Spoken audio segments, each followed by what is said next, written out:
هلا متابعيني، شلونكم؟ شخباركم؟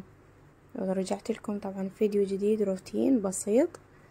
جيت من السوق مثل ما تشوفون، حطيت مسواقي وبديت هسه اغسل المسواق اللي راح اخليه بالثلاجة.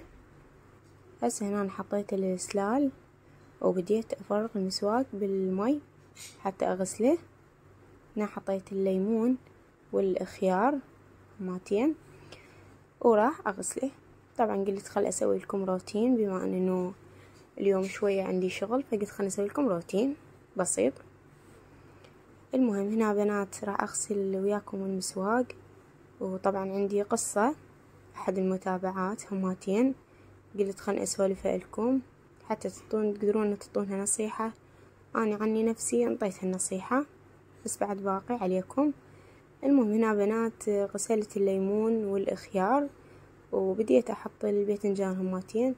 باذنجان طبعا بنات نص خربان، لان ذول اللي يبيعون نصهم موثقة، حتى حرام هيك والله ينطونا نص خربان. المهم ذبيت الموزين وحطيت هذا، والله ما ادري بيه. المهم هماتين راح اغسله واحطه بالسلة حتى ينشف، وبعد ما ينشفون حتى ادخلهم للثلاجة. هنا بعد ما غسلت الباذنجان ووشلته راح اضيف هماتين البوتيتة. جنبيها تراب مثل ما تعرفون انتم، يعني كل مرة البوتيتة ما اغسلها، بس اخليها منقوعة البوتيتة، لان تدرون بيها طين وهواي وتراب، يعني تختلف عن باقي المسواق، فلازم اخليها منقوعة، يعني ما اغسلها بسرعة. خليها منقعة بالمي نص ساعة ساعة، شو وقت ما اخلص نص الشغل ارجع لها اغسلها واشيلها بالسلة.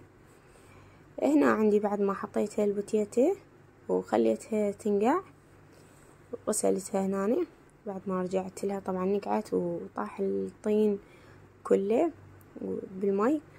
هنا بديت اغسلها واشيلها ماتين حتى يوشل كل المسواق. هنا بعد ما شلت بنات مسواقي، هنا حطيت عندي خضرة نظفتها، جيت اغسلها وسمك هماتين. وبما ان تقصيص السمك يتأخر، فخلني اسولف لكم القصة بنات. اكو بنية تقول انا عمري 22 سنة ومتزوجة صار لي 4 سنوات، عندي ولد وبنية بس صغار مو كبار كلش. تقول بس اني عمتي ناشبة وياي، يعني تقول كلش عمتي. تقول يعني سولفت لي يعني نص قصتها بنات من الانستغرام. تقول يعني مرة شوفوا يعني على ابسط الامور، والله اني قلت يعني اكو بعد هيك يعني ناس متخلفة جاهلية والله. تقول طلعت لي صابونة من الكاونتر وحطيتها بالحمام. تقول هي دخلت للحمام ما اعرف شلون، حتى والله سالفة تضحك بنات. تقول شافت الصابونة ظلت تحكي منو طلع الصابون منو. المهم تقول مرت حماي قالت لها فلانة طلعت الصابون. تقول لعبت بيه لعب، قامت تصيح، مرضت كلش. تقول هسه اني حايرة. بعد ما حطيت بنات هنا المسواق بالثلاجة، بديت انقع التمن وراح اطبخه. تقول ظليت حايرة، كل ما حكيت وقعت راح اخلي ابني يطلق، راح اخلي. تقول انا مليت من هالعيشة، حتى قررت انه اتطلق. تقول من وراها بنات. تقول فانطوني النصيحة. انا عني قلت لها تركيها والله وما عليش بيها، ما طول زوجي يحبش وجهالك، فقلت لها تركيها ما عليك بيها. يعني هنا بنات حطيت المعجون فوق البصل والزيت وبديت احمس. وبعد ما صار بهالشكل طلعت زفرة المعجون، ضفت التمن. طبعا اول مرة احط بصل انا على التمن، بس بما انه معجون الزفرة فحطيت بصل. هنا مثل ما شفتوا بنات طبخت التمن. عندي هنا السمك ملحته ورشيته بهارات صفرة، وبديت اقلبيه هنا حتى نصب غدي بنات. وهنا التمن يستوى. وهذا غدانا كمل، وسهمنا وسهمكم الف عافية. وسولفوا اللي اذا تحبون هيك قصص حتى انزل لكم اياهن.